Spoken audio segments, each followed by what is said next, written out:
बात करते हैं सब्जेक्ट की। सब्जेक्ट को हिंदी में हम लोग कर्ता भी कहते हैं, यानी कि किसी कार्य को करने वाला। सब्जेक्ट को डूअर भी कहा जाता है, डूअर। आखिर ये सब्जेक्ट क्या है, क्या हो सकता है? ये एक सब्जेक्ट कोई नाउन, प्रोनाउन,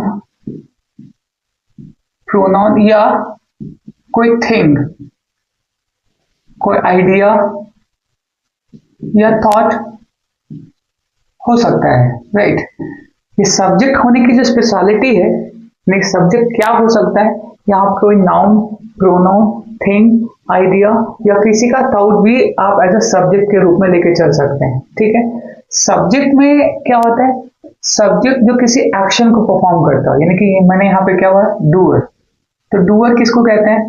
डूअर वो हो सकता है जो किसी एक्शन को परफॉर्म करे, राइट। वो किसी एक्शन को परफॉर्म करता है या उसके सब्जेक्ट के स्टेट ऑफ बीइंग को, यानी कि स्टेट ऑफ बीइंग को, उसकी अवस्था को भी रिप्रेजेंट करता है। कोई जरूरी नहीं है कि एक सब्जेक्ट जो है वो किसी एक्शन को ही परफॉर्म करे, किसी कार्य को ही करे, राइट।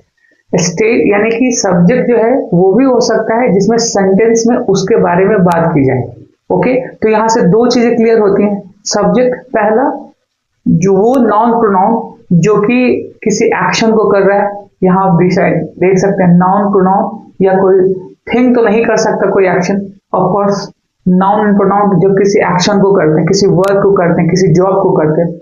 और दूसरा, जब किसी चीज के बारे में सेंटेंस के, यानी सेंटेंस में जब किसी चीज के बारे में, यानी किसी वस्तु के बारे में, किसी व्यक्ति के बारे में डिस्कस किया जाए या उस व्यक्ति के, उस सब्जेक्ट के बारे में बताया जाए, तब भी वो हमारा सब्जेक्ट के रूप में कार्य करता है, यानी कि उसको सब्जेक्ट कहते हैं।